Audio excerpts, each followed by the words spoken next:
লটারিতে যখন নবীর নাম ভেসে উঠল, তারা ইউনূস আলাইহিস সালাতু ওয়াস সালামকে বলতে পারে না আপনি নেমে যান। তবু তারা বলে না, আপনি কোনো অপরাধী হতে পারেন না, কারণ আপনি অনেক ভদ্র মানুষ, আপনি অনেক মায়াবী, আপনার কোনো অপরাধ থাকতে পারে না। এরকম বলে বলে তারা সান্ত্বনা দেয়।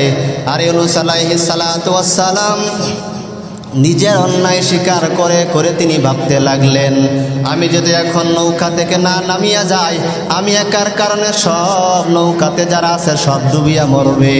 সুতরাং আমি নৌকা থেকে লাফ দিয়া দেই, তাহলে আমার কারণে সব নৌকায় যারা আছে বেঁচে যাবে। এই কথা চিন্তা করে করে ইউনূস আলাইহিস সালাতু ওয়াস সালাম নৌকা থেকে লাফ দিয়া দিলেন। নৌকা থেকে লাফ দিয়া যখন পড়ে গেলেন, ওই দিক দিয়া বড় একটা নদীর মাছ ইউনূস আলাইহিস সালাতু ওয়াস সালামকে খেয়ে নিলেন। ইউনূস আলাইহিস সালাতু ওয়াস সালামকে যখন বড় মাছ খেয়ে নিল, বড় মাছের পেটে ইউনূস নবী চলিয়া যায়। চলিয়া যাওয়ার পরে ইউনূস আলাইহিস সালাতু ওয়াস সালাম মাছের পেটের ভিতরে সিজদায় পড়িয়া যায়। সিজদায় পড়িয়া গিয়া মালিকের কাছে মাথা নত করিয়া নিজের গুনাহের কথা মনে করিয়া মালিকের কাছে বলেন, লা ইলাহা ইল্লা আনতা সুবহানাকা ইন্নী কুনতু মিনাজ জালিমিন। আল্লাহ পাকের পয়গম্বর ইউনূস আলাইহিস সালাম, আল্লাহ পাক ওই নবীকে দুনিয়াতে পাঠাইছিলেন, কেন পাঠাইলেন? বলে আল্লাহকে চেনে না, আল্লাহর পথ হারা বান্দাদেরকে দাওয়াতের মাধ্যমে দাওয়াত দিয়ে দিয়ে দিয়ে দিয়ে আল্লাহ তাআলার পথ চিনাবে, রাস্তা চিনাবে।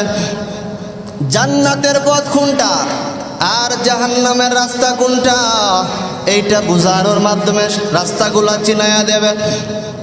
ইউনূস আলাইহিস সালাতু ওয়াস সালাম দাওয়াত দেওয়া শুরু করলেন।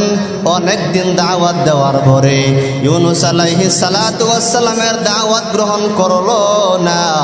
ইউনূস আলাইহিস সালাতু ওয়াস সালাম রাগ হয়ে গেলেন। রাগ হইয়া ওই এলাকা ছেড়ে দিলেন। এলাকা ছাড়িয়া ফুরাত নদীর কিনারায় তিনি চলে গেলেন। চিন্তা ভাবনা করলেন এলাকা ছাড়িয়া অন্য এলাকায় তিনি চলিয়া যাবেন। বলে কেন চলিয়া যান? উনি রাগ করেছেন, উনার কথাবার্তা কেউ শুনতে চায় না। উনার উম্মতেরা, ওই ধর্মের অনুসারীরা কেউ তার কথাবার্তা শোনে না, ইসলাম ধর্ম কেউ গ্রহণ করে না। এই জন্য ইউনূস আলাইহিস সালাতু ওয়াস সালাম তাদের সাথে রাগ করে এলাকা তিনি ছেড়ে দেয়। নদীর কিনারায় যায় দেখে নৌকার মধ্যে উঠে তিনিও নদী দিয়া যায়। ফুরাত নদী দিয়া যাওয়ার সময়